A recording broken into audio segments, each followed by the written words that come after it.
Morning glory and evening grace, America. On this Wednesday, I'm Hugh Hewitt in Studio West. Pleased to welcome Dr. Michael Oren, Wilson Center Senior Fellow, former Israeli Yeah, ambassador to the United States and frequent guest here. Michael, welcome back. Good to see you. How are you? I'm good. I'm good. Hi, Hugh. I'm good. I want to have two big questions for you. The first has Mm, to do with Harvard. And I know you're familiar with Harvard and Princeton and all the elite Ivies. Harvard on March 31st put out a letter from Alan Garber, their president, saying, trust us. mm. We're working on the anti Semitism problem. Well, the Department of Education doesn't trust them, and now there's a lawsuit that Harvard is trying to sue over. Do you trust Harvard to get rid of the anti Semitism on its campus?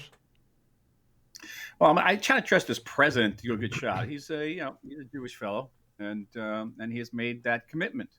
Unfortunately, my concern, Hugh, and I must share it with you, is that I think there's a broader culture comp going on here between the administration and Harvard and elite education in general in the United States. And it's not like there's not a problem. You're a graduate of that place, and then when you were back there, there wasn't this problem. But I've been back there since then, and yes, they're teaching their kids not to. What can I say? And this is an understatement. Not to like the United States of America, and not to like the values that America is founded on, and that is a deep problem.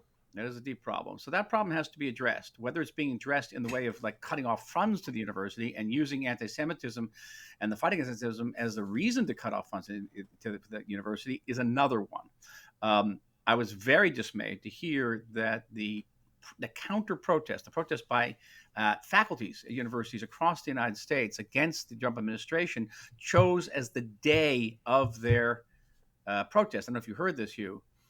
The first encampment, pro-Palestinian encampment on Columbia's campus No, I in didn't know that. 2020. Yeah. So now the counter argument against the Trump administration is pro-Palestinian and anti-Israeli.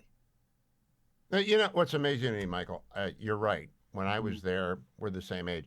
There was no anti-Semitism. I would go with my Jewish friends to Yom Kippur services. They would go to Hillel. It just didn't enter the. It wasn't in the water.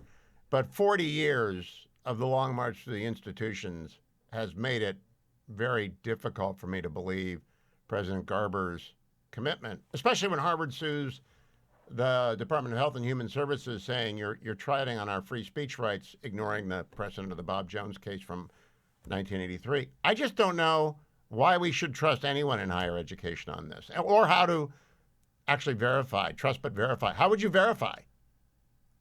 Well, the Trump administration's original requests from Columbia University and Columbia acceded to those requests, to me, made perfect sense. And there was reason to talk. I think what happened in this case was that some department in the Trump administration had sent off a draft of another proposal that hadn't been reviewed yet. And I think if you go back to the original request that the Trump administration made of Columbia and made those of Harvard, that would be the basis of a negotiation.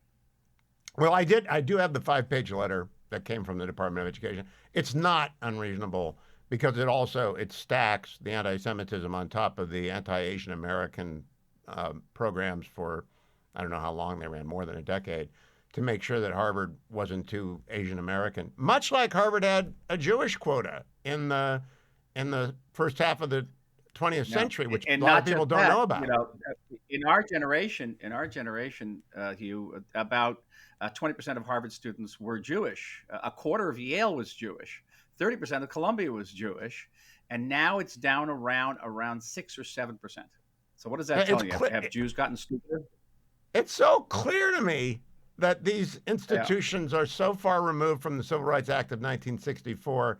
I just want to know if you share my skepticism. It sounds like you do. Now, I want to ask you about a I, podcast I listened yeah. to last night by Haviv Rettig-Gur about when did the Mm. Israeli public lose complete confidence in the promise of a Palestinian state living quietly and in peace with its Jewish neighbor. And he put it down to the second intifada. Do you agree with that assessment? Yes, well, I lived through it all. I was an advisor to the Rabin government back in the early '90s, the beginning of the Oslo process. There was a tremendous amount of hope back then, and if you were against the Oslo process, you were an outsider. But a number of things happened. First of all, Yasser Arafat came back to Gaza, and within a year and a half of his coming back, we already had the first bus bombings in Jerusalem and in Tel Aviv. They had major bus bombings that led to the victory of Benjamin Netanyahu, even after Rabin was assassinated. And in other words, a significant number of Israelis had already grown skeptical of the peace process. But the death blow came in October 2000, because in the summer of 2000, Prime Minister Ehud Barak, together with Bill Clinton, had made a two-state offer to Yasser Arafat that was made up of most of the West Bank, about 96.5% of the West Bank, half of Jerusalem. They're going to redivide Jerusalem and all of Gaza for Palestinian state, and Arafat walked away from it. He walked away from another agreement in the next year, on 2001. And what the people who were still in favor of the peace process realized that it wasn't about the territory. The conflict wasn't about the territories that Israel captured in 1967, what they called the West Bank and Gaza. We called Judea and Samaria. But it was about 1948. It was about the creation of the state of Israel itself. And so the October 20th, 2000 was the outbreak of the Second Intifada. And that was an immense trauma for the peace camp. And many people who had been pro-peace before that went back the other side.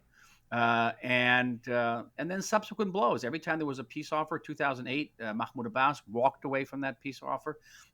More and more leftists became skeptical, until finally October 7th, 2023, and that was the death knell. That basically convinced just about anybody who was in favor of a two-state solution that it wasn't going to happen. And that included the very peaceful populations of the communities and farms that were bordered on Gaza on that morning. Many of those people were deeply dedicated to peace. So there you have it. And that mirrors the situation on the Palestinian side, because they don't want a two-state solution either. But apparently there are Europeans and certain people in the Democratic Party are still talking about it. Yeah, they are. So that leaves us with this question. Gaza, 30% of Gaza is now buffer, quote buffer, according to some reports that I read, for the IDF. And it doesn't look like it's going back anytime soon. It looks like, if anything, the war is going to intensify and endure until such time as Hamas is defeated and the hostages are back, or all hope is lost for the hostages. I don't know where it goes after that, nor do I think it's reasonable. I want to ask you and give you 2.5 minutes. Is it reasonable to demand that Israel have a plan when the last 30 years is the defeat of every plan that's been offered? Well, it's what plans are being suggested. I mean, this notion that somehow you could take the Palestinian Authority and stick it in Gaza, and they're going to somehow pacify it, is ludicrous. Israel withdrew from Gaza in 2005. I was in that operation. It was more traumatic than any war I've ever been in. And the PA came in and took it over, and the United States sent a high-level military mission, the Dayton mission, a wonderful man, Keith Dayton, to train the PA troops to withstand Hamas. Hamas staged a revolt in 2007, and those PA troops were good for about 3 days. Hamas took 600 of those troops and threw them off the tops of roofs, and then dragged their body through the streets, motorcycles. You think the PA is stronger, less corrupt, more popular today than it was 20 years ago? I think not. So that is a ludicrous idea. And you think that any other a group of soldiers in the world are going to come in Gaza and give their lives to defend the state of Israel? That is also ludicrous. And the last idea is that somehow Hamas and the Palestinian population of Gaza are somehow separate, that Hamas wasn't created by those Palestinians.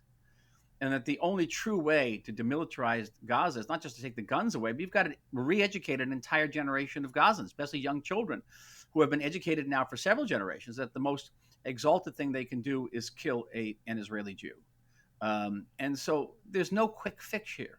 This is a problem that has to be solved not over years, but of decades.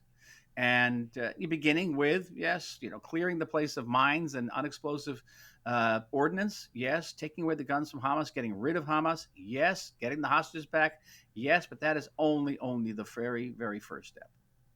That's what I wanted to close on. People's timelines are messed up. This problem is going to be around long after I'm off the air and you've stopped talking and Prime Minister Netanyahu has left the government. It's going to be around for a long time. But will Israel ever stop being reasonable, in your view? We got 30 seconds, Dr. Oren. Reasonable. With Gaza, I don't know how you define reasonable. I know that's the problem. Right now, I think they have been.